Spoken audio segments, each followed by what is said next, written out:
Buen día, profesor. Buenos días con todos.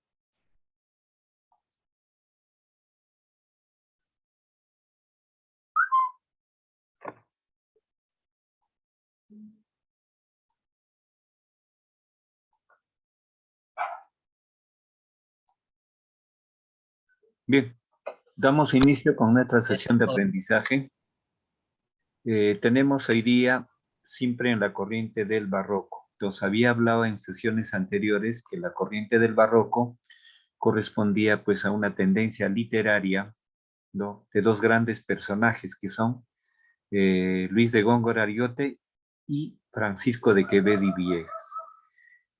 Góngora cultivó la corriente del culteranismo, que era el mismo barroco, con exceso de un lenguaje lleno de figuras literarias, de metáforas, un lenguaje muy culto. De ahí viene la corriente del culteranismo. Entonces, el barroco tuvo dos nombres en España, el culteranismo y el conceptismo. Y con Francisco de Quevedo y Villegas se da el conceptismo.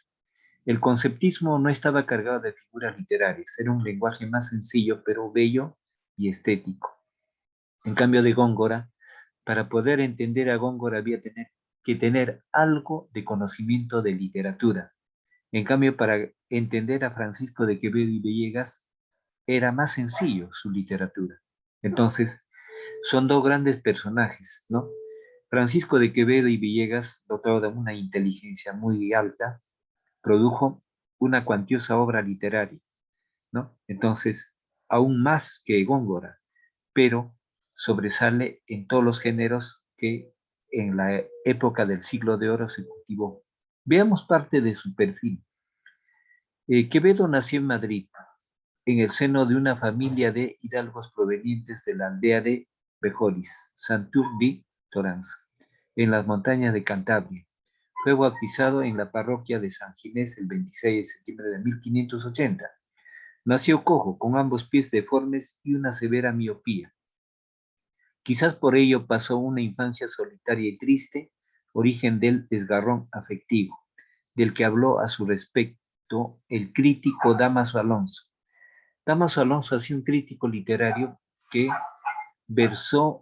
hizo estudio de diferentes autores de la literatura española y fuera de ella. En la villa y corte, rodeado de nobles y potentados, ya que sus padres desempeñaban altos cargos en palacio, soportando las pullas de otros niños y entregándose compulsivamente a la lectura. Su madre, María Santibáñez, era dama de la reina y, desde luego, y su padre, Pedro Gómez de Quevedo, el secretario de la hermana del rey Felipe II, María de Austria. Y más tarde lo fue de la reina Ana de Austria, cuarta esposa del rey Felipe. Pero Quevedo tuvo que superar muy pronto una amargura mayor, quedándose huérfano de padre a los 6 años. De forma que le nombraron por tutor a un pariente lejano, Agustín de Villanueva, en 1591. Además, cuando contaba 11 años, falleció su hermano Pedro. De precoz inteligencia lo llevaron al Colegio Imperial y en 1596 y 1600 estudió lenguas clásicas, francés, italiano, filosofía, física, matemáticas y teología en la Universidad de Alcalá, sin llegar a ordenarse. El 4 de octubre de 1599 no se presentó a recoger su título de bachiller, tal vez porque viajó a Sevilla y a Osuna en compañía de don Pedro Telles Girón, futuro duque de Osuna. Lo hizo sino hasta el 1 de junio de 1600. Entre 1601 y 1605 estudia en la Universidad de Valladolid, en un lugar común que durante la estancia de la corte en Valladolid circularon los primeros poemas de Quevedo que imitaban o parodiaban los de Luis de Góngora bajo seudónimo Miguel de Musa. Parodia quiere decir una imitación o parecido, de ahí viene el término parodia, o no. Y el poeta cordobés detectó con rapidez al joven que minaba su reputación y ganaba fama a su costa, de forma que decidió atacarlo con una serie de poemas. Quevedo le contestó y ese fue el comienzo de una enemistad que no termina terminó hasta la muerte del cisne cordobés, quien dejó en esos versos constancia de la deuda que Quevedo le tenía contraída. Bien, enemistad entre escritores. Luego, compuso numerosos sonetos, romances y letrillas satíricas y líricas, obras. Quevedo escribió mucha poesía y prosa y se caracterizó por los contrastes propios de la época. Su lenguaje es culto y popular y hace uso de un tono grave y burlesco, pese a que fue famoso antes de su muerte. Sus composiciones se transmitieron en manuscrito. La publicación de sus obras se produjo con posterioridad. Dentro de su obra destacan por una parte los temas graves y por otra la poesía como juego de ingenio. Prosa. La prosa didáctica es pura política. Su obra doctrinal está basada en un tema fundamental, que es el nacionalismo español. Además, sus obras festivas tuvieron una gran difusión, generalmente en forma de manuscritos. La finalidad de estas obras es hacer reír, es decir, se escriben para ello. La obra, Aguja de navegar bultos, nos muestra a Quevedo capaz de jugar con las palabras y el lenguaje. Las obras más importantes en prosa son las de carácter satírico, moral. Los sueños. 5 narraciones en las que satiriza Quevedo diversos tipos y profesiones, pero con una invención moral que desvela su desolado pesimismo. Parece que es muy crítico, pero él se queda a la superficie de las cosas.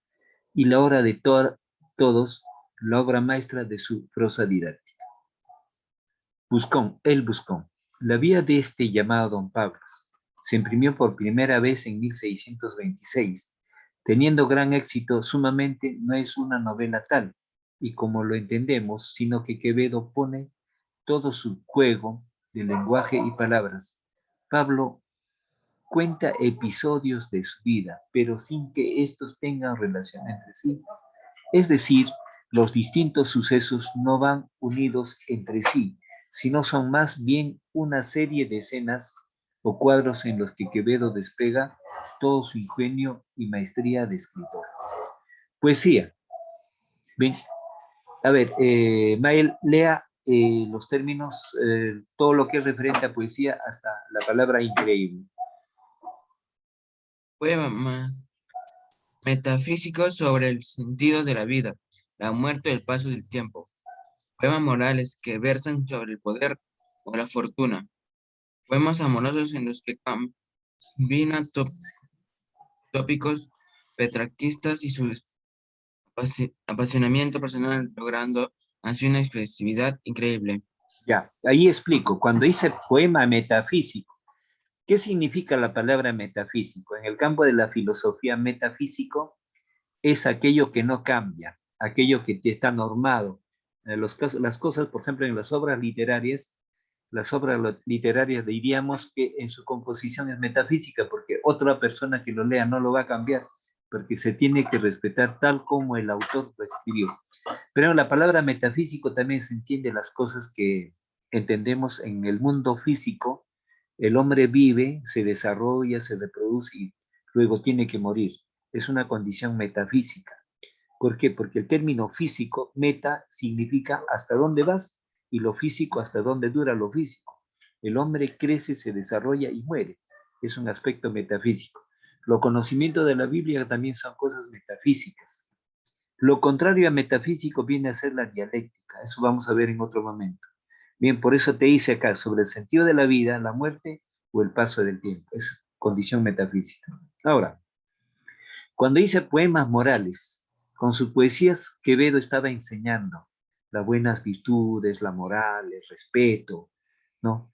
Entonces, aparte de ser dotado de una alta inteligencia, con sus poesías Francisco de Quevedo enseñaba, cumplía la función didáctica de enseñar. Por eso dice que versan sobre el poder a la fortuna. Entonces, en cuanto a la moral, también hacía una relación a la fortuna, ¿no? Puesto que partiendo de él, ¿no? Por ejemplo, fue un personaje que pertenece a la clase culta alta de la clase dominante, tenía todo y también gozaba de una inteligencia. Económicamente estudió, no tuvo sacrificios en eso. ¿Sí? Poemas amorosos en los que combina tópicos. Tópico es sinónimo de temas, contenidos. Cuando dice petrarquistas, se refiere a este poeta italiano, Francesco de Petrarca. No, Francesco o Francisco de Petrarca en castellano. Entonces, Petrarca tuvo gran influencia en muchos autores españoles, no solamente en Quevedo, sino en Lope, en otros tantos autores, influyó con su poesía y su apasionamiento personal logrando una expresividad increíble. La poesía como juego de ingenio, o sea, Quevedo lo hacía la poesía como un juego para poder divertirse, para complacer el sentido humorístico y el alma. Por eso es como un juego de ingenio. Ingenio porque esa gran capacidad de poder crear la poesía para una forma de diversión.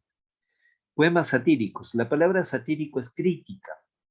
O sea, con su poesía criticó ampliamente también a otros personajes, como la vida social, como la vida política, que destacaban por la experimentación lingüística, ¿no? Su visión crítica de la sociedad y la perspectiva burlesca y disparatada. O sea, criticó el ambiente político en personajes importantes, la forma del estilo de vida de las personas. Por eso, hasta ahí, cuando dice disparatado, una forma de despectiva, de desprecio, y desde luego también con el lenguaje apropiado. Los temas son de lo más variado y son en su mayoría satíricas como Góngora. Entonces, ya dije que Luis de Góngora cultivó el culteranismo, un lenguaje culto. En cambio, Quevedo cultivó el lenguaje conceptista. Ese lenguaje conceptista estaba dado por conceptos, pero también iba a la burla, a la sátira y al sarcasmo. Y también fuera de ello, no solo eso, sino que a la didáctica, ¿no? Lo moral, lo filosófico. El universo de la poesía de Quevedo es amplio, es amplio. O sea, diríamos mucho más que de otros autores. Su inteligencia abarcó diferentes espectros y aspectos del pensamiento humano. ¿Bien? Veamos en Antología Poeta, un soneto.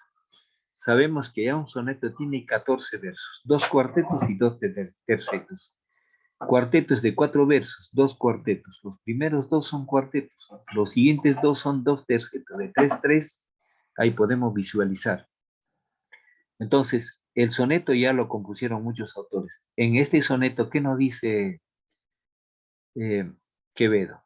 Retirado en la paz de esos desiertos, con pocos pero doctos libros juntos, vivo en conversación con los difuntos y escucho como mis ojos a los muertos.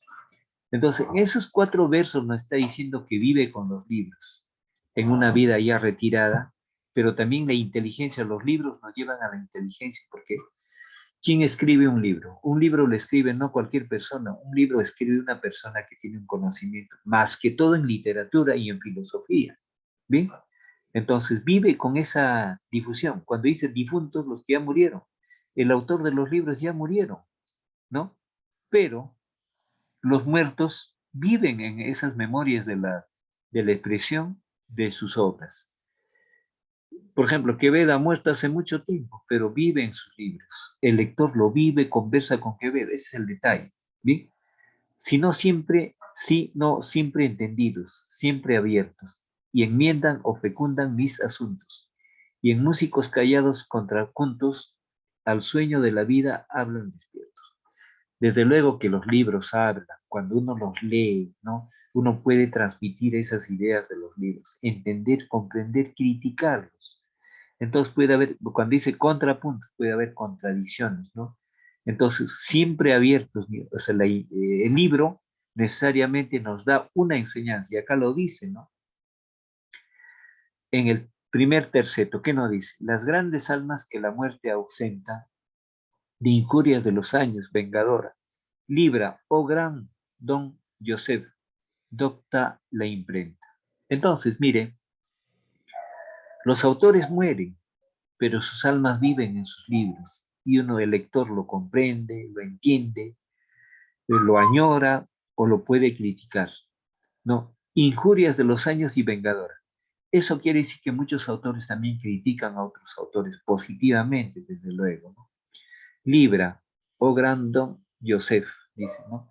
Docta la impronta o la imprenta. Entonces, acá se refiere a un personaje que en algún momento destacó, pero cuando dice docta la imprenta, quiere decir que la imprenta en ese momento era tan importante. Gracias a la imprenta se conocían los libros. Recuerden, cuando Johannes Gutenberg inventó la imprenta, se difundió la Biblia en todos los confines de la tierra. Antes de ello, pues cada libro tenía que ser escrito por una persona en años. No, un libro de 200, 300, 400 páginas, ¿en cuántos días lo tendría que hacer una persona? Escribiendo con letra gótica demoraba mucho, pero ya con la imprenta se difundió rápidamente el libro. ¿Bien? Luego, en el último terceto nos dice, en fuga irreparable huye la hora, pero aquella el mejor cálculo cuenta, que en la lección y estudio nos mejora. Entonces, desde luego, aquí en este soneto nos está dando una ilustración del conocimiento, de los libros, de los autores, de las ventajas, de la vivencia del alma, de la vivencia del alma de los autores que en el tiempo no muere. Un escritor que deja un libro interesante no muere en el tiempo, o su cuerpo físico muere, pero sus conocimientos en su libro viven. Por ejemplo, de los filósofos, Sócrates, Aristóteles, no, Platón, ellos viven en el tiempo, Homero vive en el tiempo, porque dejaron sus obras, ¿no? Eso es lo que nos está diciendo acá, frente a las contrariedades, a las oposiciones, a las sátiras, a las críticas. A ver, el segundo, el soneto 2, ¿qué nos dice? El soneto 2. El soneto 2, ¿qué nos dice? Las luces sacras, el augusto día, que vuestros ojos abren vuestro sueño, con el concento que se mueve el cielo. En mi espíritu explican armonía. No caben en los sentidos melodía, imperceptible en el terreno velo, más el canoro ardor y alto consuelo, las cláusulas atiende, alma mía. Primeros nobles son vuestras esferas, que arrebatan con cerco ardiente de oro, mis potencias absortas y ligeras. Puedo perder la vida, no el decoro, a vuestras alabanzas verdaderas, pues religioso alabo lo que adoro. Este soneto 2 es más de la vida, de un pensamiento filosófico sobre lo que es la vida. Cuando dice en el primer verso, dice, las luces sacras, el augusto día. La palabra sacra va a lo sagrado, ¿no? O sea, el conocimiento de lo sagrado. Y el augusto día. El término augusto significa un día fabuloso, venidero, de fortuna, de alegría y de salud. Entonces aquí se da una figura literaria que se llama la antítesis, ¿no? Lo sacro es limitado, te limita, y el augusto día es amplio en la bienaventuranza, o en el bienestar, o en la armonía. Que vuestros ojos abren sobre el suelo. Entonces aquí, ¿no? Cuando dice que vuestros ojos abren sobre el suelo, esa es la visión que tiene una persona de su existencia y de la existencia de las otras personas, con el consento que se mueve el cielo. En mi espíritu explican armonía. Entonces, acá, todo este soneto nos está diciendo de lo que es la vida, la vivencia, la existencia del hombre, el razonamiento y el aprecio que tenemos. ¿Bien? Es un soneto básicamente filosófico. Hay que leer y releer para entender a profundidad. ¿Bien? Ahora, el soneto 3. Cerrar podrá mis ojos la postrera, sombra que me llevare el blanco día, y podrá desatar esta alma mía, ora su afán ansioso lisonjero. Este soneto ya es más para el sentimiento amoroso. Dijimos que Quevedo tuvo una visión amplia en su producción literaria. Entonces, este soneto está dedicado al sentimiento pasional amoroso. Pues, cerrar podrá mis ojos la postrera, sombra que me llevara el blanco día, y podrá desatar esta alma mía, ora a su afán ansioso lisonjero. Mas no, de esotra parte en la ribera, dejara la memoria en donde ardía, Nadar sabe mi alma al agua fría y perder el respeto a ley severa. ¿Ven? Alma en quien todo un Dios prisión ha sido, venas que humor o tanto fuego ha dado, médulas que han gloriosamente ardido, su cuerpo dejará, no su cuidado, serán ceniza, más tendrán sentido, polvo serán, más polvo enamorado. ¿Bien? Entonces, pero este sentimiento amoroso en este soneto 3 va en un sentido sentimental, amoroso, pero filosófico también. Filosófico. En primer verso lo dice bien claro. Cerrar podrá mis ojos la postrera. Eso quiere decir cuando mis ojos cierren con mi muerte, en otras palabras. Sombra que me llevare al blando día. Ese blando día puede ser un porvenir, puede ser el purgatorio, el paraíso, dependiendo de la filosofía o la religión que haya cultivado el personaje. Y podrá desatar esta alma mía, ora su afán, ansioso lisonjero. O sea, el espíritu, el alma, después de su muerte. ¿Bien? Y acá, en el último verso, ¿qué nos dice? Polvo serán, más polvo enamorado. Aún siendo polvo será enamorado. ¿Bien? Porque el hombre, según la religión católica, viene de polvo y tierra, como lo hizo Adán y Eva. Pero cuando uno es enterrado en el cementerio, ¿a qué queda? También en años se reduce a tierra, polvo, y es nada, ¿no?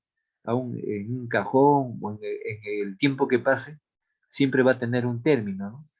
Ahora, el soneto 4, ¿qué nos dice?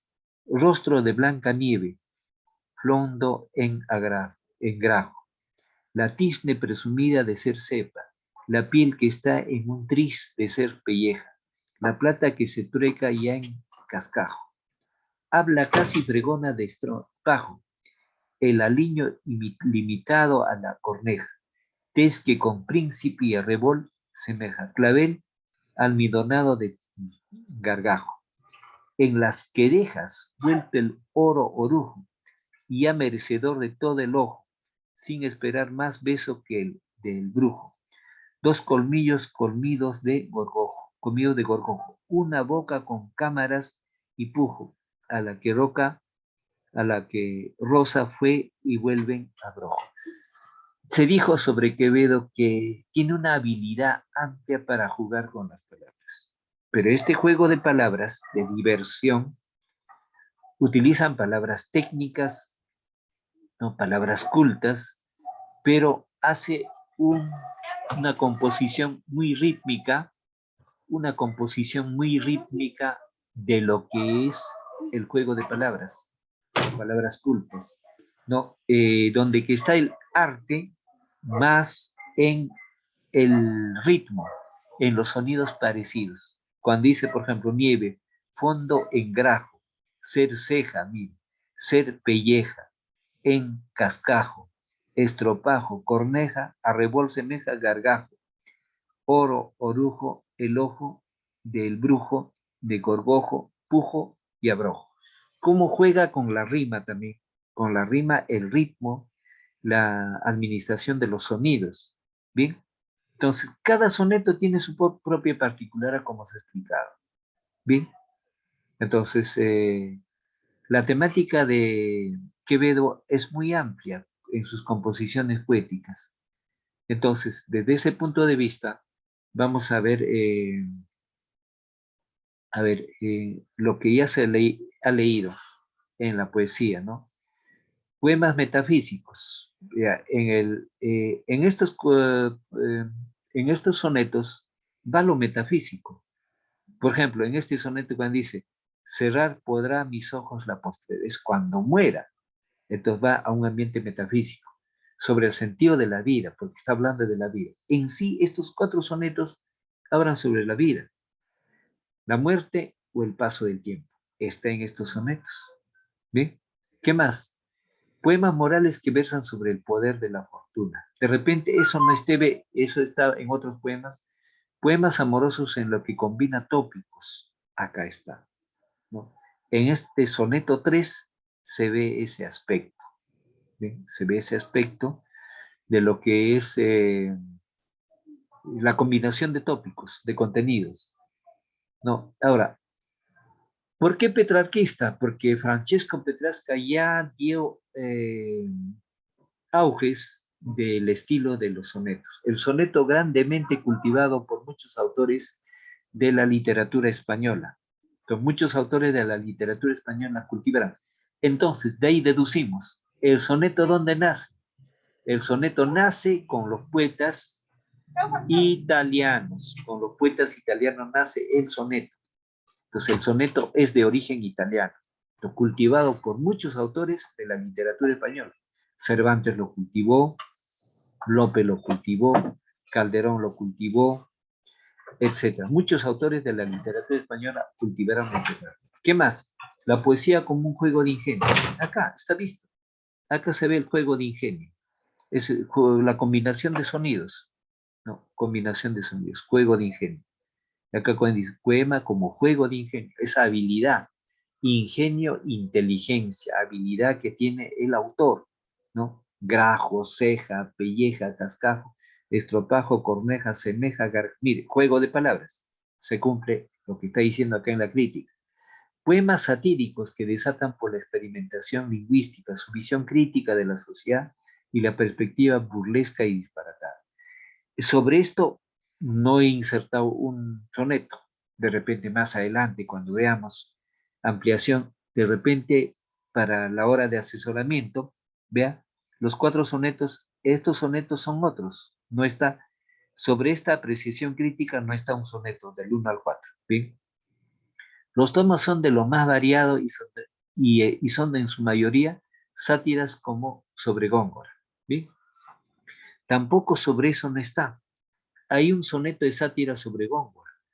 Dije que entre autores, entre literatos también había enemistad, había particularidad personal, porque cada autor piensa de una manera distinta y su creación literaria también es de un entorno personal, ¿no? Y el crítico literario puede opinar sobre eso, pero también el autor puede hacer crítica de su propia obra literaria. Entonces aquí estamos viendo a uno de los grandes autores de la literatura del siglo de oro.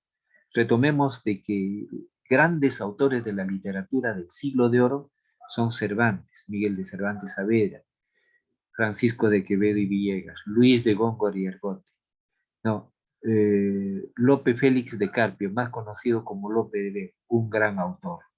No, estos grandes autores y otros.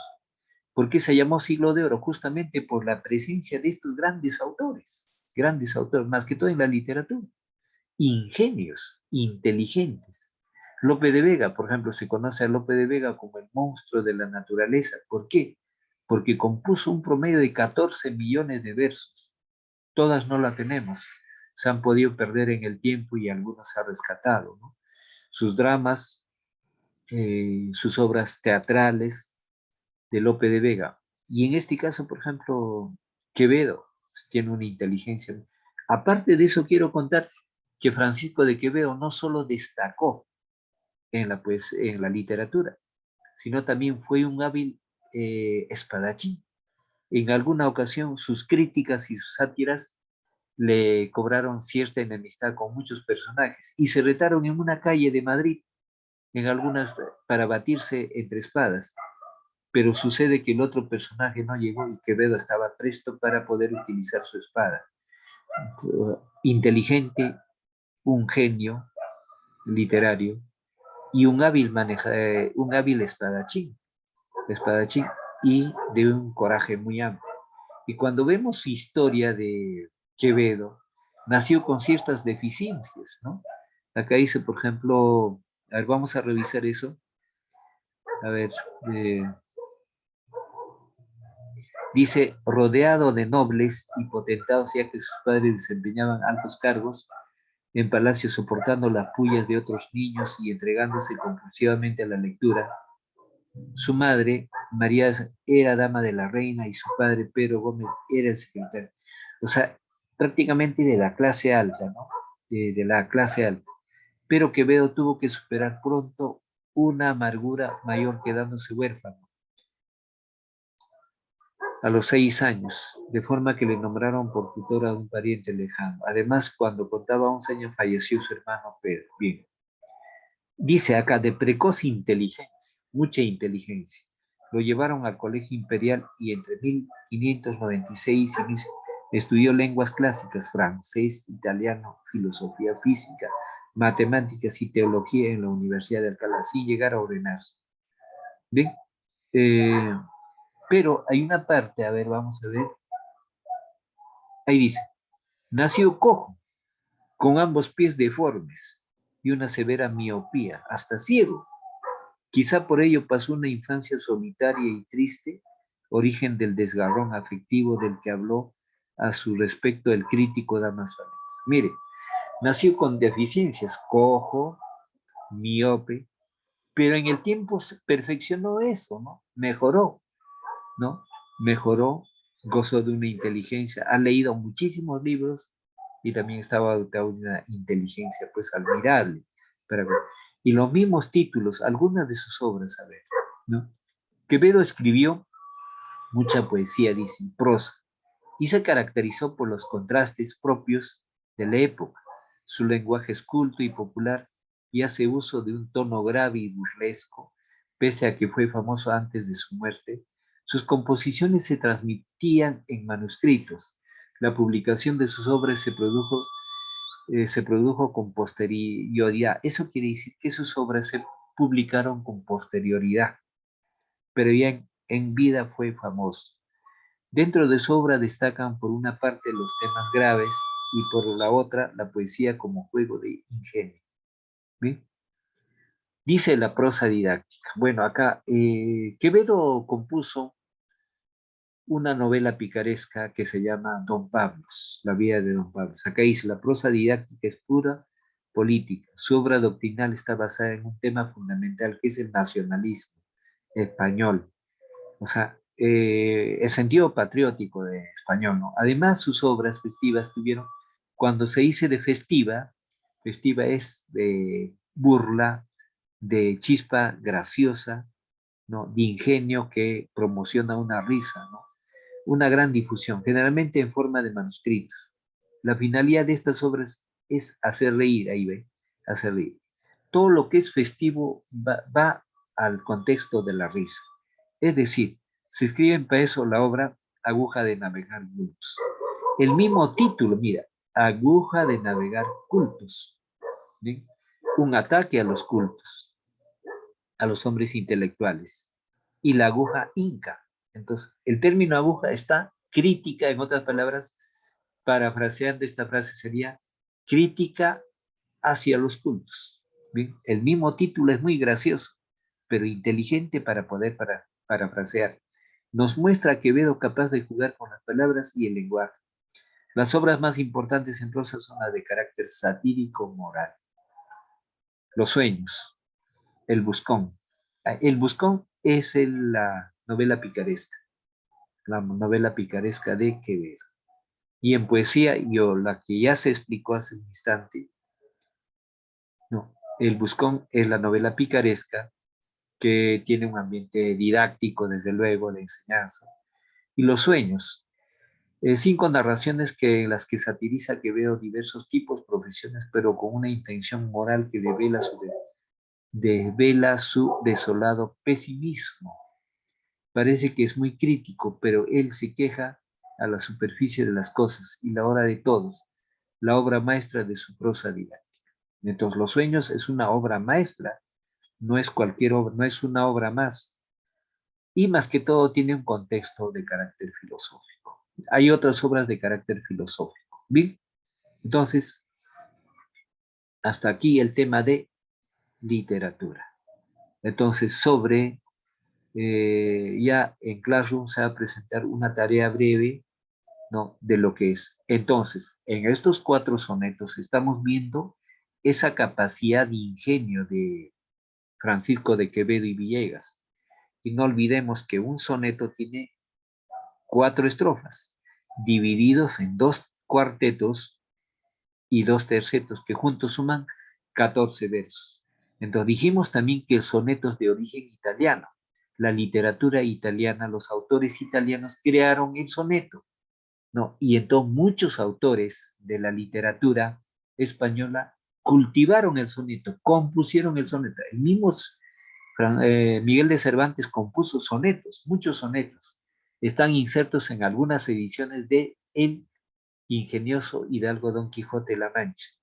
Entonces, el soneto, ¿no? Es un tipo de composición poética, es un tipo de composición poética cultivado pues por autores. ¿Y por qué cultivaron? Porque en el siglo XIII, XIV, XV, XVI y XVII, la gente que tenía dinero o la gente que estaba en la posibilidad de viajar a Italia para poder educarse. La educación era mejor en Italia.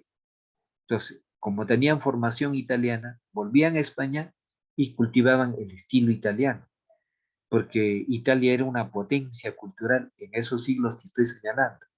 El mismo Cervantes, Cervantes ha sido pobre, pero como pobre viajó a Italia por el favor de la iglesia o del clero, ¿no? Como integrante de apoyo, ¿no? Entonces, pero también eso le ocasionó ciertas molestias de haber sido raptado por los piratas, ¿no? El autor, por ejemplo, de la primera gramática de, del español también viajó a Italia y al volver a España compuso su primera gramática. Me refiero a Helio Antonio Nebrija, que lo publica la primera gramática del castellano, sale publicado en 1492. Ese año es tan importante. Hay acontecimientos históricos.